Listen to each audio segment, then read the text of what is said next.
nkuletedde omukyala aliddemu banna akendo ono nno nga yeekansa mu kukola bizinesi ez'enjawulo nga tatunuulidde kuyimba kwokka wabula essente z'afuna mu kuyimba azikozesa okukolamu bizinesi ez'enjawulo ate nno nga mu kaseera mpaawo kaaga oba akaseera katono nnyo asobodde okukola bizinesi nnyingi ez'enjawulo ate nga nakati zikyayimiridde wabula ng'amagya agajjamu music gwakubira abawagizi. Ono nno si ye mulala ye mwana muwala Nakiyingi Veronica Lujja. Ono nno yazaalibwa ng'ennaku z'omwezi 27 omwezi ogw'omukaaga mu mwaka gwa 1996. Ono nno nga muyimbi Munnayuganda, muzinyi ate nga n'okuwandiika ennyimba aziwandiika. Omwana muwala ono Vinka ali wansi wa Swangs Avenue ne Sony Music Entertainment naye nga yazaalibwa omwami n'omukyala Lujja era nga yakulira Kazo. Ono nno yasomerako ku Hamisdale Primary School e Kamwokya ng'eno yatulirayo P7 oba kiyita ekibiina ekyomusanvu. Bwe yava eyo ne yeegatta ku Lubaga Girls School gy'asomera on A level. Bwe yava mu Lubaga Girls School n'agenda ku Makerere University eno nno nga yayitayo n'asoma tourism and hospitality bw'atyo n'agraduatinga mu 2017. Ono omwana muwala Vinka yatandika kaliya ye y'okuyimba of course before yali muzinyi era nga yakolanga ne Jackie Chandiru, omwana muwala Sera, Mauricia Chirya ne Cindy Sanyu nimbi abalala wabula wayitawo akaseera n'afuna management ya Swangs Avenue omwali ne mwana muwala Irene Ntale. Ebiseera ebyo Swangs Avenue yakolangayo nga baaka ebiseera ebisinga yabeeranga mabega w'abayimbi nga obaolyawo gyakikubira but mu 2016 management nemusaba yenyigiremukko mu music cause baali bamulabyemu obusobozi wayita maker Vinka n'atandika okuyimba. Akayimba kaakasooka baali bakayita level. Akayimba kano kakyaka nnyo obaolyawo ke kamu ku buyimba obwayongera Vinka amaanyi sako n'ekibiina kye ekya Swangs Avenue ti asobolera ddala. Wano nno yazzaako kayimba style ke yakayimba ke yayimba ne mwana muwala Irene Ntale nga omwaka gwa 2017 guggwako. Abasinga obungi twamulabira oba kale twamumanyira kayimba Malayika nonno nga ke kasingira ddala okumutunda naddala. Jjukira nti kana kayimba kaali kakusatu kamutunda nnyo olw'okubanga Swangs Avenue ekya promotion yakyesigaliza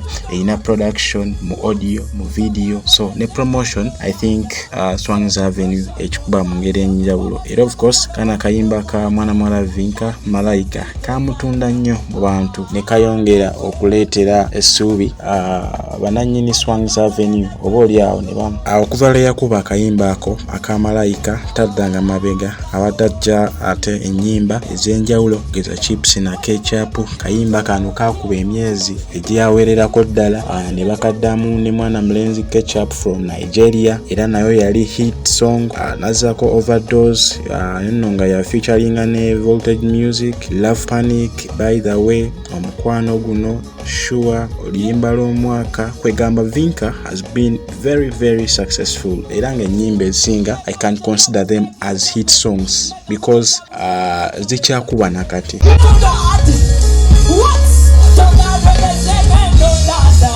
Celebration no fire. Nobody no much, nobody no wonder. Life is so sweet, oh Santa. Thank God. When you come to the next one, thank God. Thank God. Take it down. When you move your body, thank God. Go. Take it down. I'm a sinner,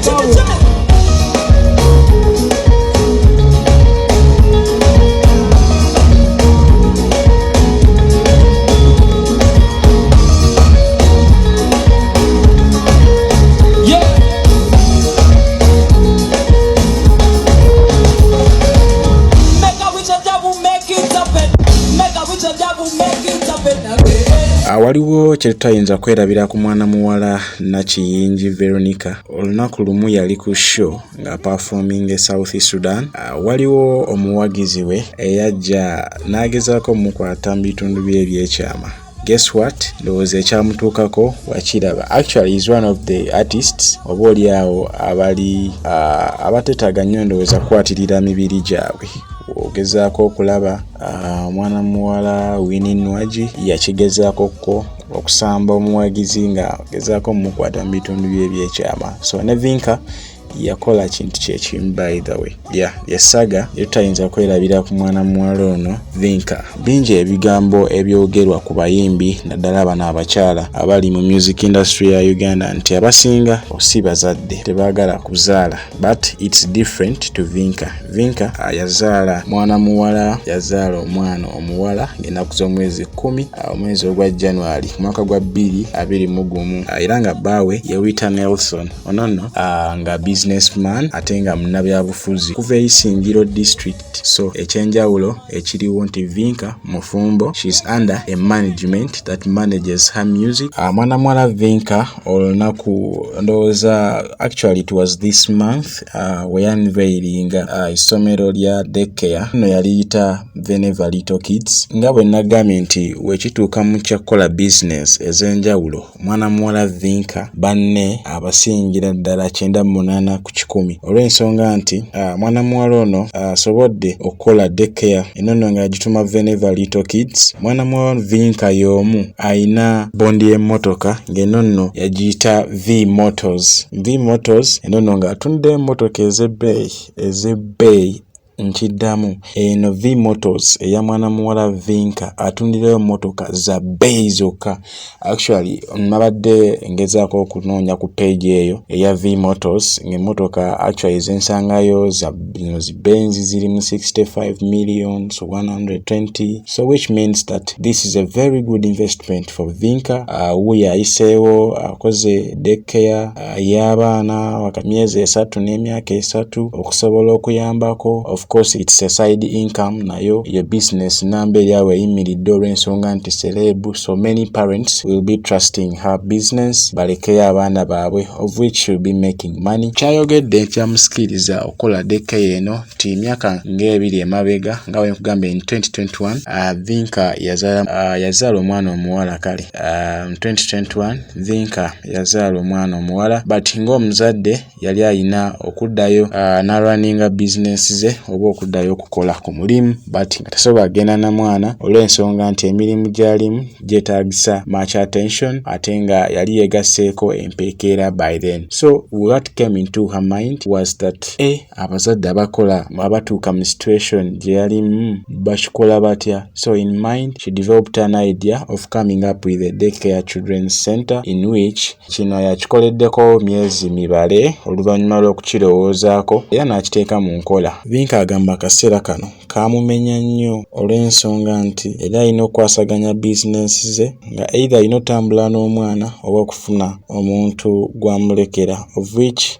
house gawe b'ennaku zino tebeesigika. So Vinka was very scared ku muntu gw'ayinza okulekera omwana we. By then she decided namutwala mu daycare. So this is when she developed an idea of establishing her own daycare center so that ayambako n'abo abazadde abatuuse mu situation gy'alimu. So yeebuuzanga nnyo bakikola batya cause naye teyakiwanga nnyo attention until when incidents y'emu we are happening ku bulamu bwe ng'amaze okuzaala. Asobodde ogiyimirizaawo mu myezi emitono ennyo oba oliawo agiddaabiriza ebyokuzanyisa by'abaana abitaddemu recruiting trained staff esobola okwasaganya omuzadde n'omwana n'abasobola okulabirira abaana ne basobola okubeera obulungi mpaka nga abazadde baabwe bakomyewo okubanona. So n'olwekyo mwana muwala Vinka akubiriza abazadde mwenna mwesige Veneva Little Kids Daycare esangibwa nno Kansanga Kiwafu Road. Agamba nti mwesige ato wali okubanga abawe empeereza ennungi naye abeerayo. Actually if you want to meet Vinka osobola omusanga ku daycare eno but nga nkugambye nti alina businesses ez'enjawulo. Cosmetics center ye yasinga okusibira enviiri, so osobola omusangayo mu budde bwe obw'eddembe.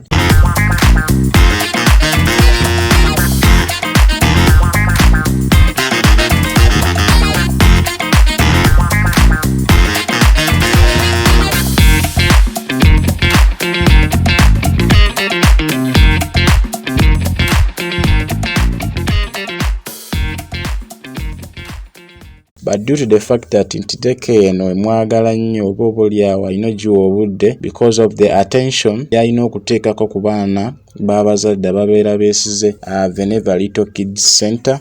Actually, you will be finding her ku Veneva Little Kids esangibwa Ekiwafu Road mu Kansanga. So therefore, I recommend every parent so that musobola okuwagira mwana muwala ono Vinka. Leave alone the artists abavuddeyo nga of course tebalina kye balagawo. Fumbo bo balemye. One, tekisooka musically they are still attacking each other. Si bafumbo like I don't know but si kyekyandeese okwogerako olunaku olwaleero, but let's go to Veneva Little Kids Center so that we can support the one and only Veronica Ruja Nachiyingi aka Vinka. I sign out. I remember them. Yeah. Yeah. I remember those days in school. Don't you could colors, scared of breaking rule. Yo, matata wadi la go on bolusi na manyangale. Jabusa kunda kufizi. Yo, I used to kneel down on my knees and I saw kama mula move. Patina kafu na babi kwa bari kake mfu. Tuta tumikole. Yibira ko.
Congratulations, Vinka.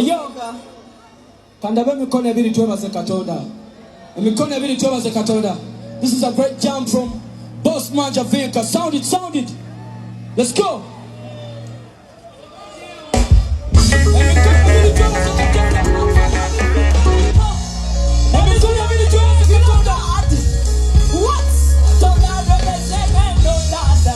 Celebration no fire. Nobody no more, nobody no more. Life is so sweet, thank God. When you come to the night, thank God. Thank God. Take it down. When you move your body, thank God. Go. Take it down.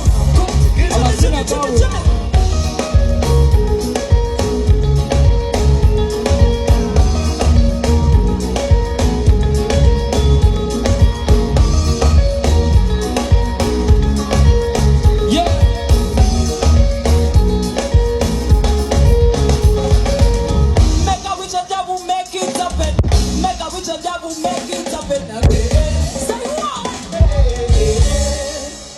so much. Make some noise for Vinka. Let's go.